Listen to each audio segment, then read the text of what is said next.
सध्या इराण आणि अमेरिका युद्धामुळे स्ट्रेट ऑफ हॉर्मुझ चर्चेमध्ये आहे. त्यामुळे आपल्यापुढे एक प्रश्न तयार होतो की नक्की स्ट्रेट असतात काय, स्ट्रेट कशाला म्हणायचं. तर जॉग्राफिकल भाषेमध्ये आपण त्याला समजून घेऊया.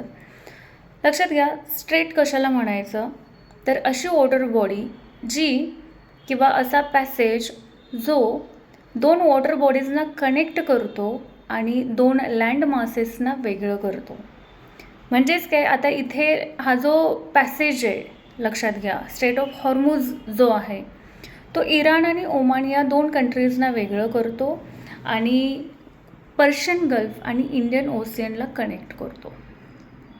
आता लक्षात घ्या, या कनेक्टिव्हिटीमुळे इंटरनॅशनल ट्रेड हा सोयीस्कर झालेला आहे आणि म्हणूनच लक्षात घ्या, इंटरनॅशनली एनर्जीचा जेवढा ट्रेड केला जातो, म्हणजे जगभरामध्ये एनर्जीचा जितका पण ट्रेड केला जातो त्याच्या 25% ऑइलचा ट्रेड हा, लक्षात घ्या, स्ट्रेट ऑफ हॉर्मुझमधून केला जातो. आणि म्हणूनच इकॉनॉमिकली असेल किंवा जिओ पॉलिटिकली स्ट्रेट ऑफ हॉर्मुझ हा खूप जास्त इम्पॉर्टंट आहे, लक्षात घ्या.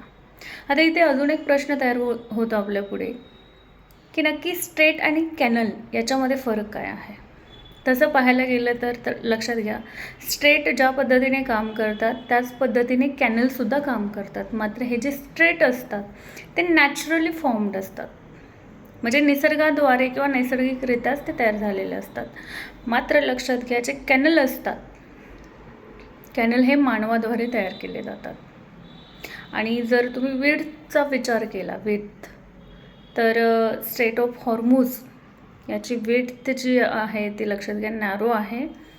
आणि जर कॅनलचा तुम्ही विचार केला तर त्याची विड्थ ही म्हणजे मानवाद्वारेच बनवलेला असल्यामुळे एक आपण म्हणू शकतो की परफेक्टली डिझाईन केलेले असते सोयीनुसार किंवा गरजेनुसार. तर अशा पद्धतीने लक्षात घ्या, जगभरामध्ये फक्त स्ट्रेट ऑफ हॉर्मुझ हा महत्त्वाचा नाही, तर असे बरेचसे स्ट्रेट आहेत, जसं की मलाक्का स्ट्रेट आहे, बेरिंग स्ट्रेट आहेत. तर अशा प्रत्येक स्ट्रेटचं त्याचं इम्पॉर्टंट आहे त्या भागामध्ये, त्या प्रदेशामध्ये. आणि मोस्टली लक्षात घ्या, या स्ट्रेटचा वापर हा इंटरनॅशनल ट्रेडसाठी केला जातो आणि म्हणूनच त्याचे इकॉनॉमिकली तसेच जिओ पॉलिटिकल इम्पॉर्टन्स नेहमीच राहणार आहेत.